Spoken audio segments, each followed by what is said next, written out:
Nagbabalik na naman ang inyong tagapaglingkod ng mga balita at pawang katotohanan lamang. Naging mainit nga na usapin sa mundo ng social media. Mukhang mainit ang usapan tungkol kina Castro at Maglo laban kay BP Sara. Maraming tao ang hindi natuwa sa kanilang ginawa at para sa iba, tila isa itong malaking sampal sa kahihiyan. Hindi na bago ang bangayan sa politika, pero ang ganitong klaseng eksena ay talaga namang nakakagulat. Mukhang pinagkaisan pa nila si BP Sara pero hindi ito nagpatinag. Kilala siyang matatag at hindi basta-basta nagpapadala sa mga ganitong pangyayari. Ang tanong ngayon, ano ang magiging epekto nito sa kanilang reputasyon? Sa mata ng publiko, maaaring lalo silang mawalan ng kredibilidad. Hindi rin nakaligtas sa puna ang tambalan nila Castro at Magno. Marami ang nagtatanong kung ito ba ay isang pinagplanuhan, hakbang o dalalang ng bugso ng damdamin sa politika. Ang imahe at diskarte ay mahalaga, kaya kung hindi maingat ang isang politiko, mabilis siyang babalikan ng sariling galaw. Samantala, patuloy na umaani ng suporta si BP Sara mula sa kanyang mga taga-suporta. Hindi ito ang unang beses na sinubukan siyang hamunin, pero hanggang ngayon nananatili siyang matibay. Sa huli, ang bayan pa rin ang huhusga kung sino ang tunay na may paninindigan at sino ang nagmumukhang kawawa at katawa-tawa sa eksenang ito.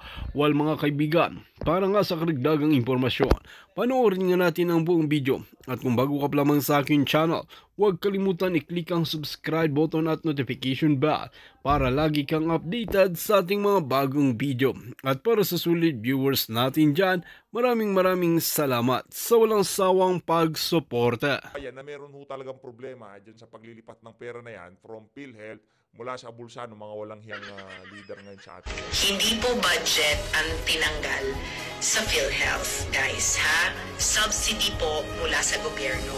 Ang budget po at subsidy ay dalawang magkaibang konsepto. At kayo na ho bahala dyan ha. Ang subsidy at ang budget ay dalawang magkaibang konsepto. Yun ho bang subsidiya, sa ano ba gagamitin yan? Di ho ba pagpondo yun sa mga future projects o pang-sustain ng pondo doon sa mga existing project ng PhilHealth? Anong tawag ho doon? Hindi ho ba paglalagay ng pondo doon sa mga proyekto ng PhilHealth kaya binibigyan ng subsidiya ng Di ko alam, di ko maintindihan. Subsidiya at pondo. Pangalan iba pero yung purpose nila iisa. Jam, isip, utak. Alam ko matalino ka dyan. Yung subsidiya binigay ng gobyerno kasi naaayon sa batas. Yung bahagi ng nakukuhang dito sa syntax law, automatic yan sa ano yan. Subsidiya, okay? Pero yung sole purpose ng subsidiya ay para ponduhan yung mga proyekto. Para matulungan yung mga hindi kaya magbayad ng premium sa PhilHealth. Ibig sabihin, pondo pa rin. Kaya yung konsepto ng subsidiya at pondo, kahit paano mo pa ikot-ikutin yan, kahit paano mo kami bula-bulahin dyan, hindi nyo ho kami maiisahan. Ninakawan ng administrasyon ng Marcos Jr. yung tulong sana na dapat mapunta doon sa mga benepisyaryo ng PhilHealth na hindi kayang magbayad ng premium. At dapat yan kukunin doon sa subsidiyang ibibigay ng pamahalaan. Nakuha niyo ho ba, Ma'am Jam?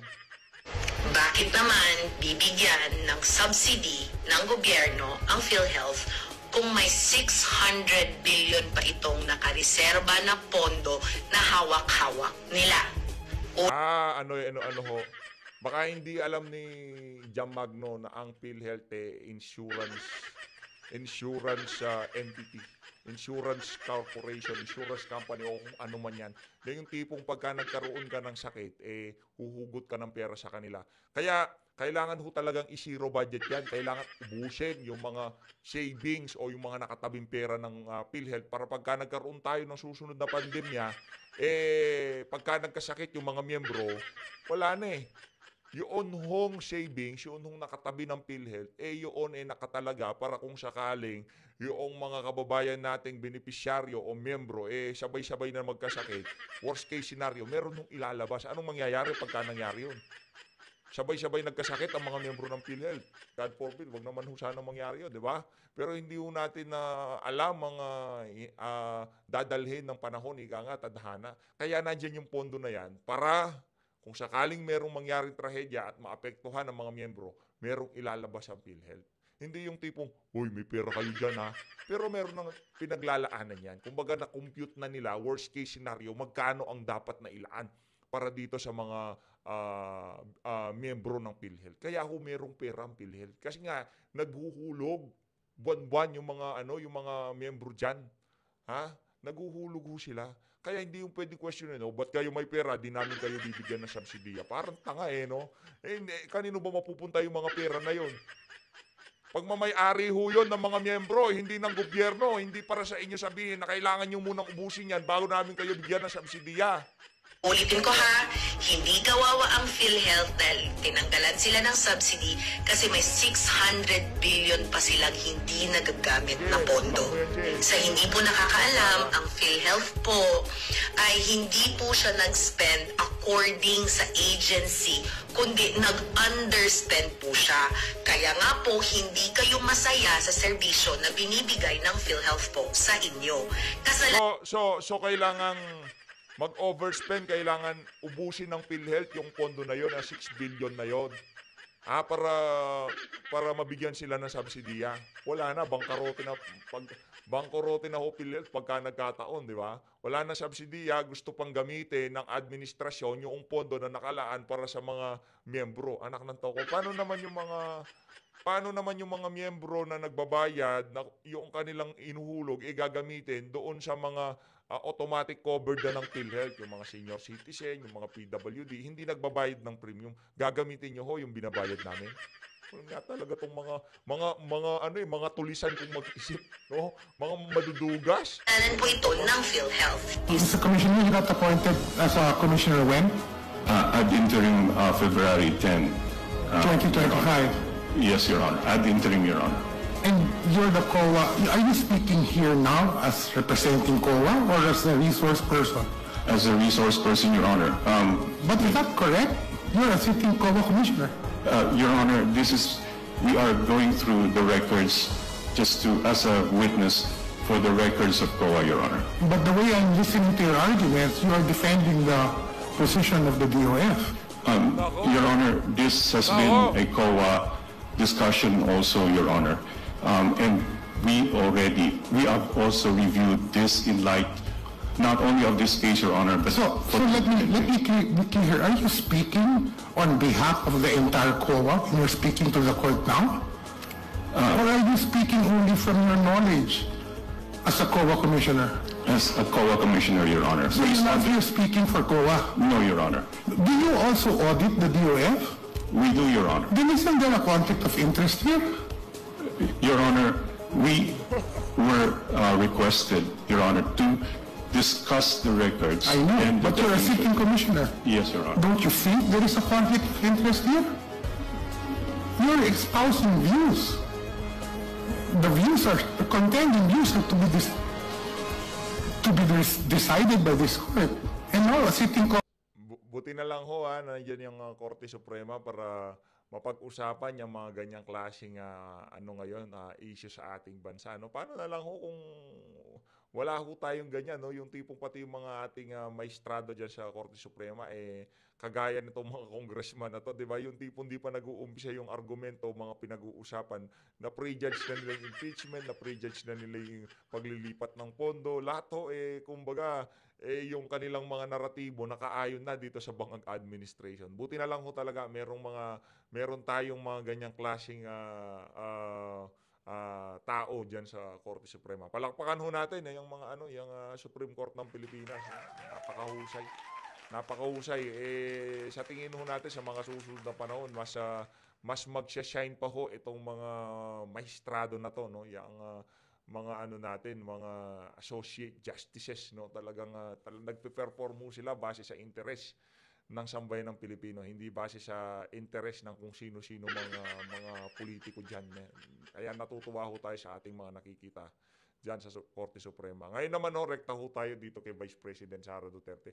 Mainit-init pa rin ho yung usapin kaugnay doon sa mga pronouncement nitong si VP Sara na iniimo niya ang ating mga kababayan na kung kailangang merong kagalitan, kung kailangan nating magalit, why not? Bakit hindi tayo magalit, di ba? Tama naman eh.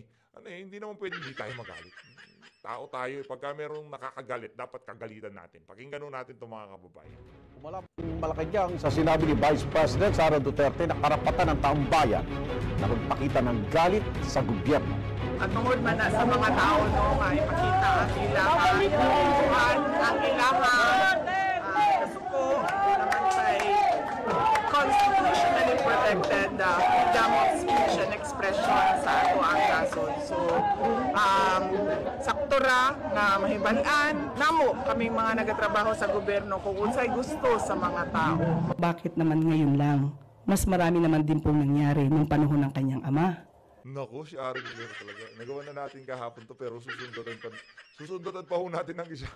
So parang ang pag-encourage po ba niya na magalit ang tao, meron po ba itong link doon sa sinasabing destabilization? Naku po, yan na nga ba eh. Pagka kayo, bumagsak yung tulay nyo na pinagawa ng daang-daang milyon, destabilization yan pagka kinagalitan nyo yan. Pagka ang presyo ng mga pangunahing bilihin, nagalit ang sambayan ng Pilipino dahil yung bigas dating 30 piso, ngayon nasa 100 piso na. Pagka nagalit kayo, destabilization yan. Wala ko talaga kayong mapapaliwanag pagka yung mga utak ng mga nagsasalita, hindi pa nag-uumpisa, sarado na. Diba? Nakakita ka ng krimen, at hinahanap mo ang PNP kung nasaan sila para sawatain yung mga ganong klaseng gawain, nagalit ka sa gobyerno, destabilization yan. Pambihira tong ali na to. Saan nanggagaling tong coconut brain neurons itong si Claire Castro? Ibang klase ko, di ba? Pagka meron kayo nakikita sa pamahalaan, ano pa rin, kunyari, corruption, sasabihin nyo, ang galing ni Marcos, palakpakan. Ganun ang gusto nilang marinig eh. Yung tipong, kulang-kulang na bycam report. Naku, marami naman naninok yung mga walang yung politiko. Palakpakan. Yun ang gusto. Ganun ba gusto nyo? Anak na to, ibang klase talaga. At pinapatok ko ng palagi na ang taong bayan ay dapat nang kumilos laban sa gobyerno. Kilos na, ano pa hinihintay nyo? Sabi pa ni Palace Press Officer Undersecretary Claire Castro, hindi dapat nagagaling sa pangalawang pinakamataas na opisyal ng bansa ang mga ganoong pahayag. Sinisikap pa ng GMA. Wala na ho talagang demokrasya. Pero hindi diktatura yan. Pati yung reaksyon, opinyon ng sambayan ng Pilipino kung paano nila tatanggapin yung mga nangyayari sa pamahalaan, hindi diktatura yan. Dapat huwag magalit. Huwag mag-encourage ng galit ang mga anak ng toka talaga. Oo, ito talagang si Claire Castro. Pagka nakikita ko pang mumukha yan, nababanas tayo. Investigative news na kunin ang sagot ng bise, kaugnay niyan. Ayun na nga mga kababayan, konektado pa rin ho dyan sa balita na yan. Itong si Claire Castro, ano ho siya ngayon kung ika nga siya yung pinakabida sa social media ngayong mga panahon na to, itong si Claire Castro. Ibang klase ho siya, no? Yung lohika niya, yung pinanggagalingan ng mga thoughts niya, hindi ho natin maarok. Ang lalim at ang taas, pagka tumaas, sobrang taas, high na high ho siya eh. No? Pagka sobrang lalim naman ho. Anak ng toko ay wala namang masamang, kahit naman sino pwedeng magsabi na, kahit nga presidente, si Tatay Digong nga, pagka mali ako, call out nyo ako, walang problema. Ano sabi nyo sa mga vlogger, pagka may mali ako, banatan nyo ako, walang problema yan. Magalit kayo kung meron kayong dapat kagalitan dahil karapatan nyo yon bilang Pilipino na i-call out yung mga namumuno kasi nasa demokrasya tayo. Pero ngayon, nagsalita ang ating Vice President Sara Duterte na kung meron dapat kagalitan, dapat magalit tayo. Kung meron dapat punahin natin. Kasi pagka yung mga yung mga palalo, pinabayaan lang ho natin sa kanilang mga ginagawa sa pamahalaan, wala hong mangyayari sa Pilipinas. Rekta. Binalaan ng palasyo si Vice President Sara Duterte sa panghikayat daw nito sa publiko. Binalaan? Ba't takot na takot kayo sa publiko? Huwag kayo maglala, kalma lang, enjoy nyo lang yung pwesto nyo. Isa ka sa mga iiyak, Claire Castro, yan ang sigurado. Na maglabas ng hinanakit sa administrasyon. Babala ng Malacanang pwede ang mauwi sa kasong sedisyon. Nasa frontline balitang yan si Maricel Alili. Bumuelta ang Malacanang sa pahayag ni Vice President Sara Duterte na pwede raw ipakita ng taong bayan ang kanilang galit sa gobyerno. Sinabi yan ni VP Sara nang mag-ikot siya sa ilang barangay sa... Lahat na lang inciting to sedition eh. Tipong, pagka meron kayo nakita sa pamahalaan, kailangan yung i-call out yan. Kailangan yung sabihin, yung saloobin nyo na hindi kayo natutuwa. Pagka hindi kayo natutuwa, ibig sabihin natutuwa kayo. Gulo mo, PH. Pagka hindi kayo natutuwa, hindi nyo pwedeng sabihin kasi dapat lang marinig ng administrasyon, puro natutuwa sa mga pinagagawa nila. Kahit ano pang mangyari sa presyo ng mga pangunahing bilihin, hindi kayo pwedeng magalit. Hindi kayo pwedeng maglabas na saloobin sa pamahalaan. Kasi inciting to sedition. Ang bobo talaga. Sa Cebu City kahapon, giit niya, protektado ng saligang batas ang karapatan ng kahit na sino na ipahayag ang kanilang hinaing sa administrasyon. Pero babala ng palasyo, isang hakbang na lang ito bago ituring na sedisyon. Unang-una nakakalungkot po na mula sa pangalawang pinakamataas na leader ng bansa ay mukha pang nag-i-encourage siya sa mga tao na magalit sa gobyerno. Hirit pa ni Castro, bakit ngayon Yung magalit at mag-rebelde, mag-akla sa pamahalaan, dalawang magkaibang bagay ho yun ha. Dalawang magkaibang bagay ho yun. Yung inciting to sedition, yung naghihimo ka na pabagsakin ng pamahalaan. Iba yung pagpapabagsak, iba yung magagalit ka. Nagagalit ka kasi mayroong ginagawa at iba yung sasabihin mo na pabagsakin natin ang pamahalaan, labas tayo sa karsada. Iba ho yun, dalawang magkaibang bagay yun. Kaya yung sinasabi nilang isang one step na lang papunta sa inciting to sedition. Naku, wag ko kayo maniwala dyan. Bini-brainwash na naman ho ang sambayan ng Pilipino para hindi magalit sa mga kabalbalan itong administration. Naku, hira. Sasakit nyo sa banks, kaya tinataas ko ng banks ko. ngayon lang daw nagsasalita ang BC. Samantalang mas malala pa raw ang sitwasyon nung panahon ng kanyang ama na si dating Pangulong Duterte. Pero bakit naman ngayon lang? Mas marami naman din po nangyari nung panahon ng kanyang ama. So parang ang pag-encourage po ba niya na magalit ang tao, meron po ba itong link doon sa sinasabing destabilization? At pinapatok ko ng palagi na ang taong bayan ay dapat nang kumilos laban sa gobyerno. Hindi na bago.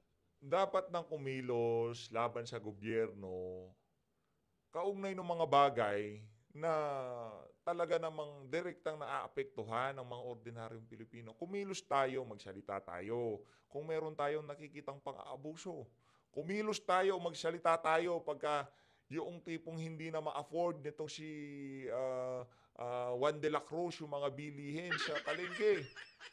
Kumilos tayo at magsalita tayo pagka yung tipong kaliwat kanan na ang nangyayaring patayan sa karsada. Diba? Wala ho bang karapatan na kumilos at magsalita ang ordinaryong Pilipino pagka ganun nang nararanasan nila sa pang-araw-araw nilang pamumuhay, Aling Claire? Ang palitan ng patutsada ng Pangulo at ng mga Duterte. Pero depensa ng palasyo, gusto nang ihayag ng Pangulo ang kanyang saloobin. Hindi, ganito, sige, ganito.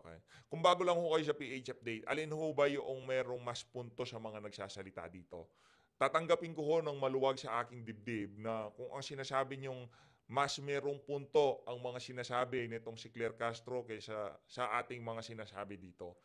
I-comment nyo ho sa baba para magkaalaman ho tayo, magkalatagan tayo dito ng mga punto de vista.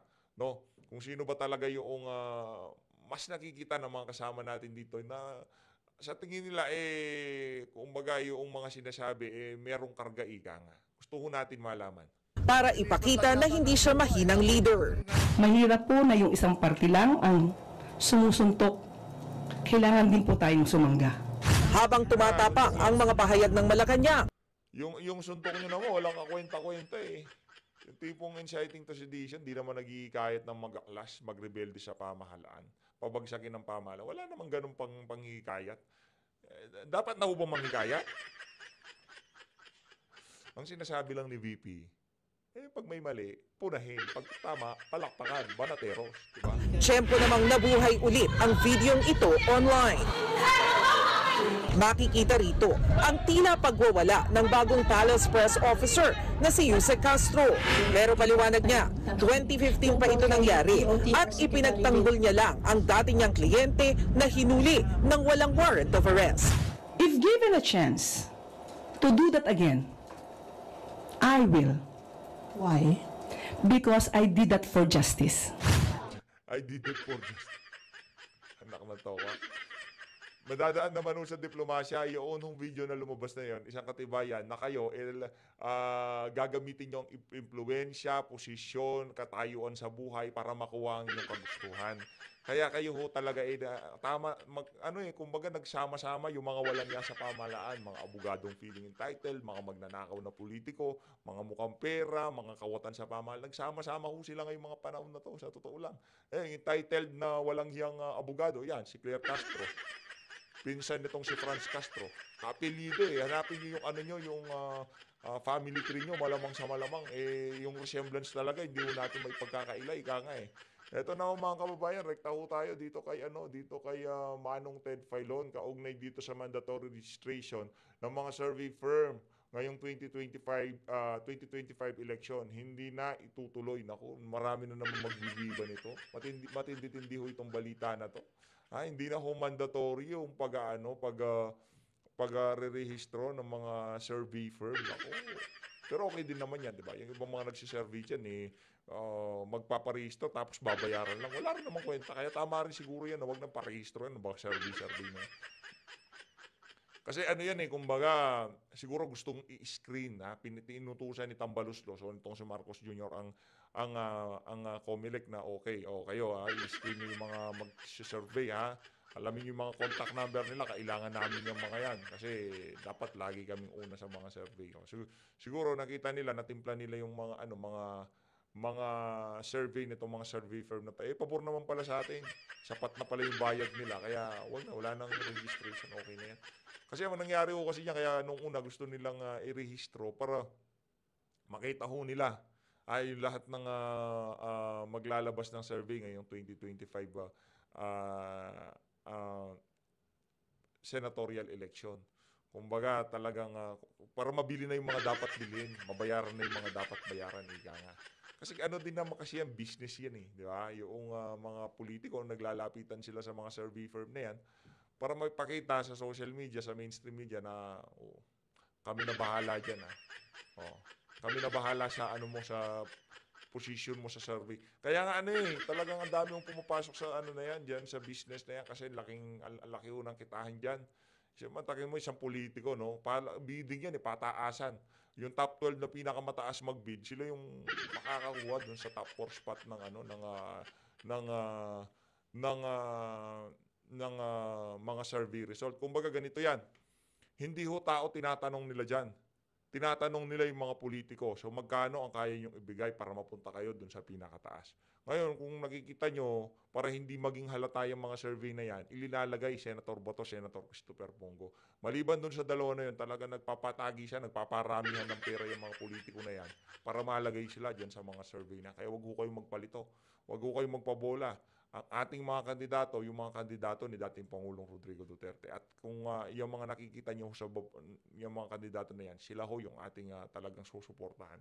Game, umpisa na ho natin to kay Manong Ted. Game. Nasa atin po ngayong linya si attorney, si Chairman George Garcia ng COMELEC sa importanteng paksa na naman po bilang katuwang ng COMELEC para po sa pagpapalaganap ng tamang impormasyon.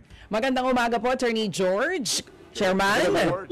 Magandang umaga rin po. Sir Ted, sa ating po mga kababayan, magandang Biyernes po ng umaga. Magandang umaga po. Nito lang nakaraan, kausap namin kayo at sinabi nyo nga po, magkakaroon na ng registration para po sa ating survey firms. Magiging mandatory noon, pero ngayon sa mga balita, sinasabi nyo po, hindi na ito mandatory. Ano nangyari, Chairman? Bakit nagbago pong desisyon ng COMELEC?